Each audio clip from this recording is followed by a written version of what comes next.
Hello, and welcome to On Point. I'm Catherine Hernandez. It's never been easier to invest in stocks. In the past year alone, CNBC reports the number of so-called retail investors on Wall Street has doubled.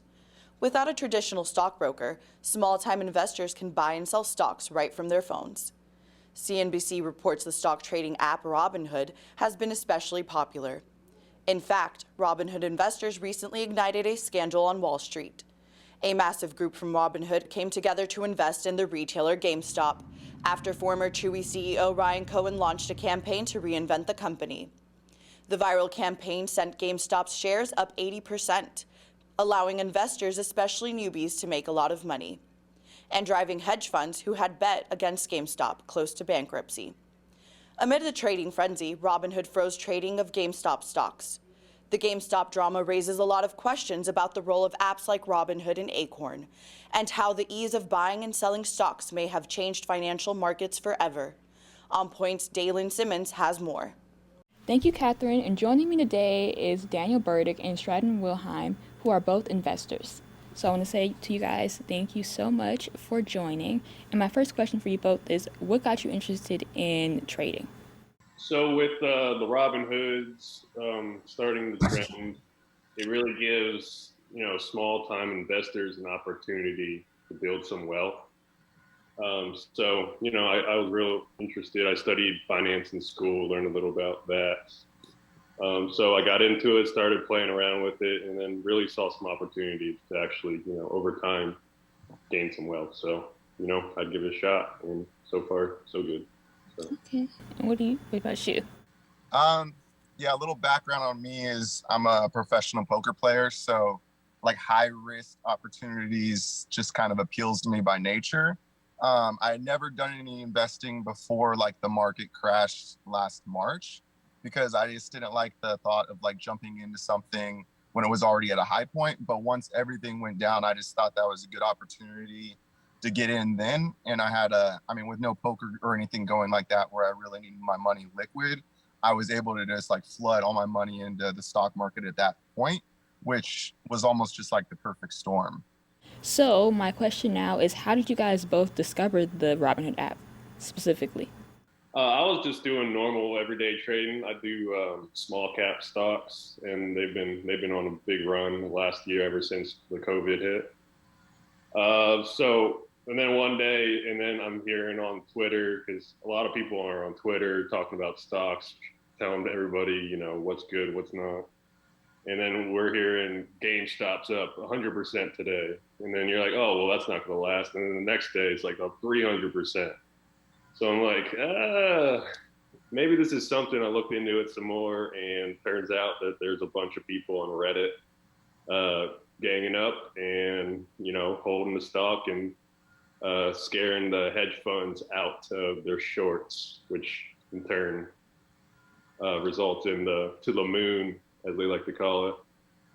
For me, I had really just heard about like Robinhood on commercials and stuff. And like right when the market crashed, COVID was just supposed to be like the 2 weeks to curve it and everything would go back to normal. So I was like freaking out trying to get all my money in the stock market at as early as possible. So like luckily I was able just to find it that way and get on and put as much money as I could in as fast as I could. So after your discovery of Robinhood, how long have you guys both been using the Robinhood app? A year. A year. Okay. So pretty recent. I actually use E-Trade. So. Oh, wow. But, Robinhood started the whole commission-free trading, and E-Trade and Fidelity, all those other ones just followed. So. Yeah, I use the app called Stash. It's literally the exact same thing as Robinhood, like free trading, and the whole concept is the exact same. So you said the apps are similar. So for you, is the Robinhood app, from which you used it, was it better than the other apps that you guys discussed, or do you guys prefer the other apps that you guys currently use? Well, I just use the Dash app, so I really can't compare it to any other app. When the market halted, a couple weeks ago with the GameStop and AMC, that's what kind of made, because I've never had any problems with the app before that, but once that happened, it started making me, think about possibly trading to go onto a different platform. Yeah, and I've actually never used Robinhood either. But it's the same concept. But when they did go restricting buying, they didn't restrict just trading on the GameStops and AMC's. They just restricted buying. You could sell them. So that in turn did affect me because I was one of the guys that was late to the party and saw all these 100%, 300% days. So I put some money in it. I bought some option calls, but I was late to the party and they did the restriction, so no one could buy, but you could sell. So you got a bunch of people who are coming up thousands of dollars, and they're sitting there, and everybody on Reddit's telling you to hold, right? But I mean, if I was in their shoes, I would start to see some potential losses there, and I would sell. And then that's just how it all started avalanching down. It's just they restricted buying, but you could sell. People panicked. They lost support, and that was just the downfall there. Got you.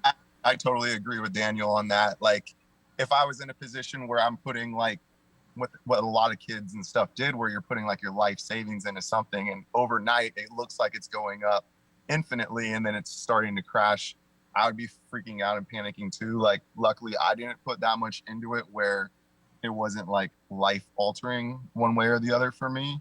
But to add on to what happened, which makes the whole scenario like that much more messed up, is because the night before everything like was really blowing up and it really became like a mainstream topic, I put like $20,000 into AMC, just so it's like it's a good amount of money, but like not like life altering for me. But the next day, once everything happened, it wasn't like they just like halted the trading. Like, the app that I used right away was like it wouldn't let me access it, and the reason was because they're like putting like new features into the app, like they said. So like on the biggest day of trading, they're gonna be like putting new features on the app. It didn't make sense. And then like 30 minutes later, it was like, due to an overload of trading, you can't trade right now. And then like 30 minutes after that, it completely like locked me out of my account and like blamed it on me. Like it was saying my password was wrong, but it's like, I know my password onto the app. So now they're blaming it on me. And then, like by the end of the trading cycle of the day, it was like, oh, you can't buy any more of the stock. You could only sell it. So it was like this whole day worth of lies, and they couldn't make up their mind on like which lie they wanted to stick to. And that's how I see it. I'd agree with that one there too. It was just Wall Street. I feel like they just felt you got all these people on the internet trying to beat them at their own game that they've been doing for so long. And I mean, I get that. GameStop obviously wasn't worth what the price was indicating. And that's not really, how stock trading works. But, the restricting part, that kind of goes against everything Robinhood stands for. What are some of the reasons why you guys trade? To make a profit. Yep, that's the goal there. Yeah. Trying to make some money. And so, what's you guys' skill level within trading? Like, are you an intermediate? Are you a beginner? Are you an advanced trader? I would say not a beginner, not advanced, so intermediates. What I would call myself. I still do a lot of research, and I still go like trying to learn from all the professionals who do these sophisticated type trades, and try and learn from there. And hopefully, by the time 10 years from now, I'll be at the expert level. I don't like labeling myself. I just think that's weird. It's weird for me to like say I'm a professional poker player or I'm this like excellent trader. I would just rather let my success speak for itself. And I've made a lot of money doing both, and I'll just kind of leave it at that. Got you. And so after this situation, are you guys still, I'm assuming are you guys still continuing to trade as well? Oh yeah, I mean once the whole GameStop settled down, it was back to normal. Back to trading with the technical analysis and the fundamentals, and just spending a lot of time on researching like because the stock price is supposed to represent, you know, what the company's actually worth, not now, but you know, in the future. It discounts for the potential in the future. So I personally liked it going back to normal. I didn't really like the idea of, you know, getting on a Reddit forum and all ganging up, and because that's just not really, you know, how stock trading is supposed to be. And I would say that, you know, if stocks were easy, then you wouldn't be able to make that much money because you have to take on risk. You know, you can't just all gather up and say, "Hey, everybody hold," and then it's like a get rich quick scheme, in my opinion, for the whole GameStop AMC thing. I'm a little salty too. I lost a little money on that, so. Yeah, I 100% agree with Daniel on that. I got into the stock market because I thought it was a good time, but I want to have the mindset of like holding the positions long term, like at least a year or two. I've taken like a little bit of money out here and there, but yeah, most of my positions I'm willing to keep them in there for long term. Aside from this issue, like on average, how much money have you guys made? Like an estimate of how much money have you guys made, you know, while trading? Since March, I've made like over $1.5 million. Oh man, that makes me look bad. I'm just starting. I'm probably looking at like 10,000. So, besides that, you did kind of mention a little bit earlier, you know, I know that you said that you were just starting, Daniel, but like, what are some of the risks that you have experienced so far when trading? Well, I mean, every trade's a risk. I mean, the bigger the risk, the bigger the reward. Um, and like going back to GameStop, just to touch on that some more. You know, it seemed like it was too easy to be true, too good to be true, and that's what it turned out to be for me. But yeah, with every trade, there's risk. I like to do option calls, which is, you know, limited risk.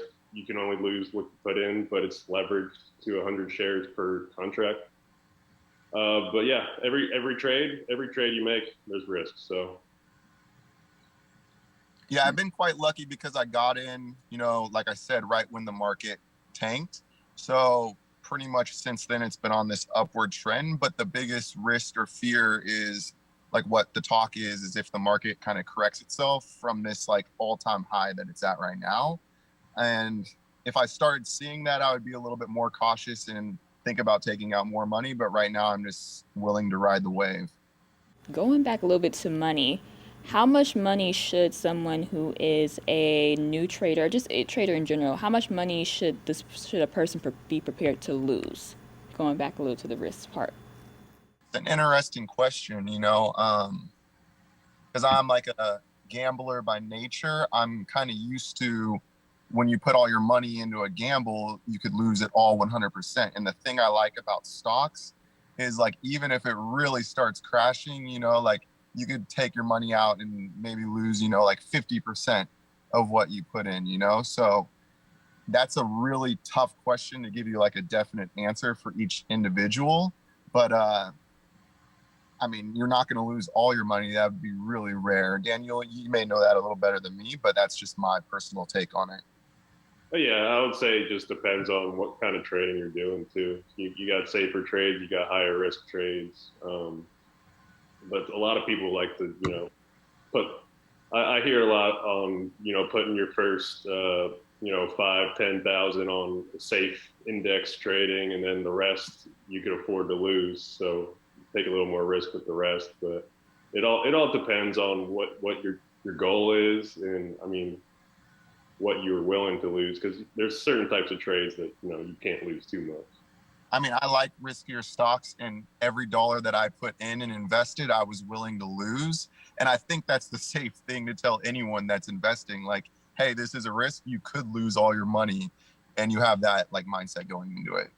I would say too, one of the biggest benefits of, you know, trading nowadays is you have access to so much research. You have access to so much trading strategies by professionals. I mean, you know, you could learn real good compared to back in the day where you would just hand all your money to a professional and let them take care of it. But nowadays you can kind of learn and do it yourself and then take on your own risks and then build your portfolio to your own liking. Totally agree. Got you. And so, what are some of the stocks that you guys have both bought into? Like, what are the top stocks that you guys typically pay attention to? I was thinking once once COVID hit, what companies will do well coming out of it. And for me, being like a gambler, and poker player, I'm around casinos a lot, and I saw a lot of like casino stuff turning to like the technology side and being online. So one big company I invested in was Penn. It's like I don't know if you follow Barstool and Dave Portnoy, but they acquired his company in last February. So I put a good amount of money in there, and it's really shot up. Like I think it's up like 600% for me in the last year. Kind of like what Daniel said, right when I started out, I went into what I saw were a little bit safer companies like Disney, Uber, MGM, stuff like that, and some like electric and oil stocks. And that's pretty much it for me. Yeah, Penn's a good one. I know once the market crashed, it got down to like $5, and I'm seeing it now 115. So for me, I've been sticking to small caps recently. I did actually start with the larger caps. It just wasn't, it wasn't a sexy trade. It was slow, steady, and like I was willing to take some risk trying to make some money. So I got into small cap stocks and just trying to stay in the sectors that are hot. Lately, it's in the specialty acquisition companies, the SPACs. They've been hot. Electric vehicles, batteries, lithium mining, all those. Gambling is a huge one. Cannabis is coming up this year so far. So lately it's been, cryptocurrency. It's not just Bitcoin and Ethereum and all those. There's also blockchain stocks. There's also payment providers that deal with crypto. So that's hot right now as well. And so another question going to like stocks and how you guys decide to stock. So when do you guys typically know when to basically to sell a stock or to take out your money from that stock? I just bought a house in November, and I thought it was a good time then to take some money out for the down payment on the house. But I don't know how you have a for sure answer on when to take it out. At least I don't know yet. Yeah, if you're like a day trader, swing trader or something, there are indicators, there's charts for oversold, overbought, and then you typically do that. But long-term investors, you typically hold. Maybe you trim on, big strength, and then you'll add on weakness. But for the most part, if you want to go long-term, you're going to be holding the majority of your shares on that. If you're like day trading, you got all these indicators, charts, momentum. You can tell it'll tell you when it's most likely overbought, oversold, but it's exactly what it says it is. It's an indicator. It's not a definite. It's overbought right now, so you gotta sell now. It's just they can only use historical data to kind of indicate when might be a good time, but other than that, there's no for sure answer on that. How do you guys, when you guys first got into stocks, how long was the process of researching and then getting into like the particular stock market and the particular stocks that you guys have bought into? I mean, it could be as simple as Googling some things and spending a few hours, every night, or you could subscribe to professionals who give you advice.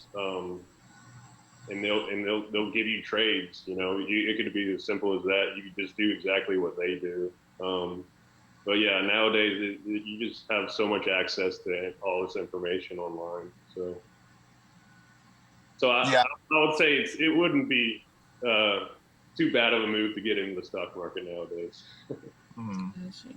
My decision making was very quickly made and super simple too, between what I've seen on commercials on which apps to like download and just talking to a few friends and what, vibe I was feeling, what to invest in.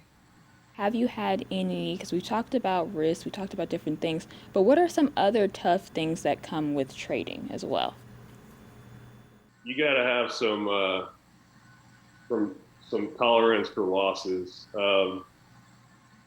If you're losing a bunch of money one day, you can't panic. You gotta like shut your phone off or whatever you're using. Like you gotta hold on to it. You can't panic sell because that's how you lose. And you can't. And then on the other hand, when stocks are up big time, for the most part, you can't go chasing. So that's also how you start losing some money. So, how do you guys see stocks evolving? Do you think that they'll continue to be one of the ways in which people will continue to use it for passive income, or will there be other ways in which people will be using passive income? Like, what's your thoughts on that? I think, you know, COVID and the lockdowns really brought a huge awareness to the stock market because Wall Street was open every day through the lockdown. So it was like the one thing people could kind of turn to, educate themselves on, and be interested in. Like Daniel said, I do see like cryptocurrencies, which is along the same lines as like, the stock market being another great way of, putting passive income into. But yeah, I mean, there's always going to be, different areas or certain stocks that are going to be ready to explode and go way up. It's just getting in at the right time and knowing which one it is. That's the big $1 million question. So, before we jump into any more questions, I want to introduce another voice, another perspective on this, which is Christopher Howard, and financial advisor on, the topic of trading stocks. The way that I trade or the brokerage that I use right now is TD Ameritrade. But there are quite a few good brokerage apps. It's kind of a stylistic thing. It depends on each person's style. The website that I would recommend for people that are new and that are interested in finding a brokerage is NerdWallet. They have a really good write-up on kind of like the top 7 or 8 brokerages, and they give you the pros and cons and the different aspects that each can provide you. What's your thoughts on his take on how to get into trading? I'm actually not too sure what the Nerd Wallet is. I think I've heard the name. I think he did mention, most like we've been saying, most of the apps are pretty similar. It just depends on your style. Like for example, I kind of like E-Trade because they have these. I don't know. I like doing technical analysis with stocks, so they have some good charts. They have some good. I use the moving averages and the strength indicators and the momentum. So that's my personal app, and that's why I like those. Does E-Trade charge commission, Daniel? No, they used to. I think Robinhood basically made everybody stop charging commission. So. Mm-hmm.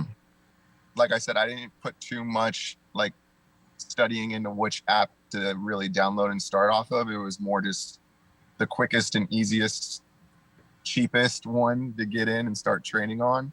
But I've had like financial advisors, try to get a hold of me to, start advising me. But I mean, I don't want to put it in like an egotistical way, but I've done well doing it myself. So I'd like to keep doing it myself, but I would not advise other people to go that way. That's just me personally. And also, too, do you think that for trading stocks, do you think that you have to have a certain personality or certain traits within your personality to be able to trade?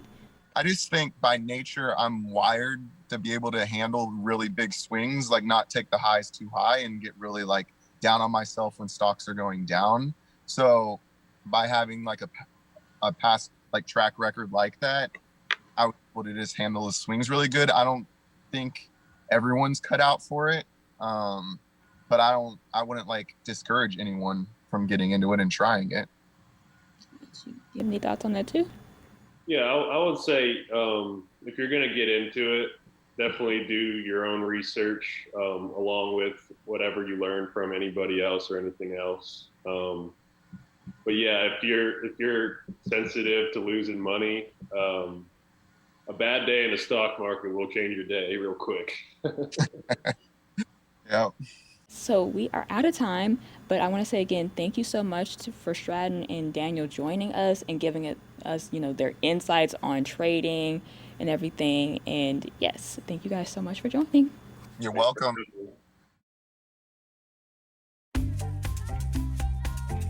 Look at these boots.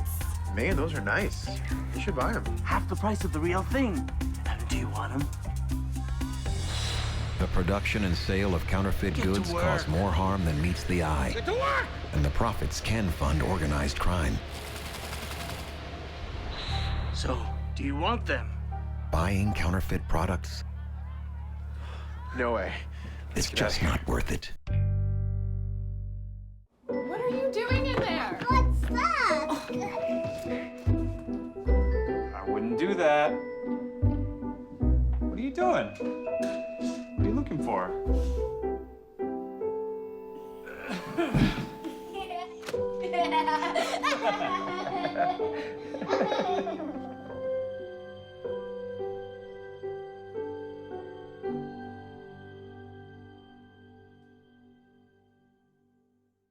I just found out my work party is a +1. You want to go? This is my boss, Ella. Nice to meet you, Greg. You're welcome. Nope, I'm high. But I'll clean the kitchen while you're gone. You're already making good decisions when you're high. Pool party at Jesse's. Can you drive? I'm toasted. Nope, I'm high. But I can order us a ride. Don't make an exception when it comes to driving. If you feel different, you drive different. Hi, Meals on Wheels. I'm Marco. I'm a college student, and I volunteer as a driver for Meals on Wheels.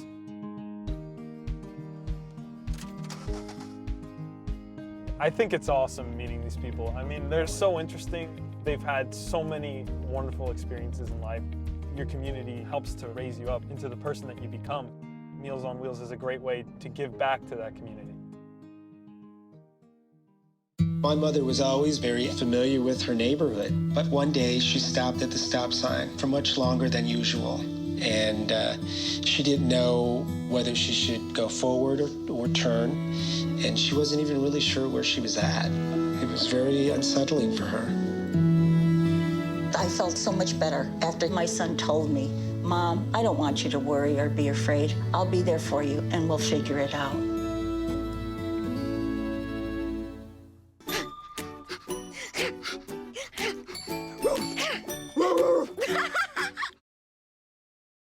Thank you for watching On Point. You can follow us on social media at CSUNonpoint. You can hear us on KCSN 88.5 FM on Sunday mornings.